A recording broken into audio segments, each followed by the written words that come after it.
समाजात घडणाऱ्या घटना पाहण्यासाठी निर्भीड निष्पक्ष चॅनल म्हणजे संपादक संजय कारंडे यांचं अजिंक्यतारा न्यूज चॅनल.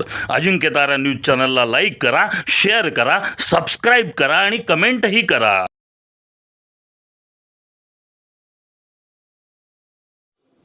पेट्रोल डिझेलचा पुरेसा साठा जिल्ह्यामध्ये उपलब्ध आहे.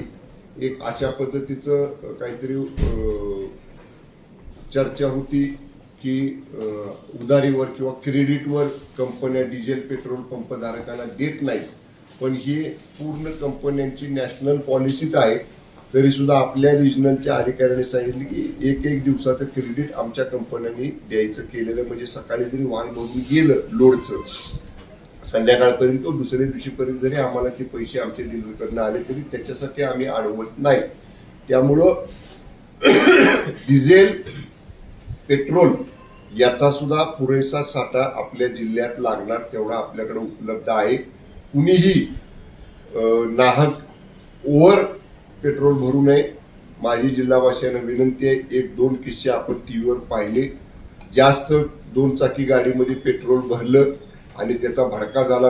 सुदैवानं कोण त्याच्यात दगावलं नाही, पण त्यामुळं धोका देखील होऊ शकतो. काही लोकांना सवय असते खेडेगावामध्ये की टाक्या भरून ठेवायच्या डिझेलच्या पेट्रोलच्या घरामध्ये.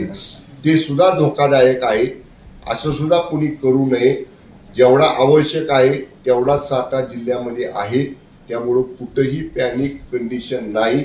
आणि अशा पद्धतीनं जिल्ह्यामध्ये आम्ही मी जरी अधिवेशनामध्ये होतो तरी जिल्हाधिकाऱ्यांनी त्याची बैठक घेतलेली आहे आणि जिल्ह्यामधली परिस्थिती म्हणजे ट्रॅकवरती आहे. कुठंही जिल्ह्यात आपण रेशनिंग म्हणजे कसं 200 रुपयाचं 2 चाकीला मिळेल, 1000 रुपयाचं 4 चाकीला मिळेल, असं बंधन कुठंही पेट्रोल पंप धारकांवर, पेट्रोल पंप मालकांवर, चालकांवर आपण जिल्ह्यामध्ये घातलेलं नाही आणि घालणार देखील नाही. त्यामुळं जिल्ह्यातली परिस्थिती नियंत्रणामध्ये आहे. त्यामुळं कुणीही घाबरून जाण्याचं कारण नाही. समाजात घडणाऱ्या घटना पाहण्यासाठी निर्भीड निष्पक्ष चॅनल म्हणजे संपादक संजय कारंडे यांचं Ajinkyatara news channel. Ajinkyatara news चॅनलला लाईक करा, शेअर करा, सबस्क्राईब करा आणि कमेंटही करा.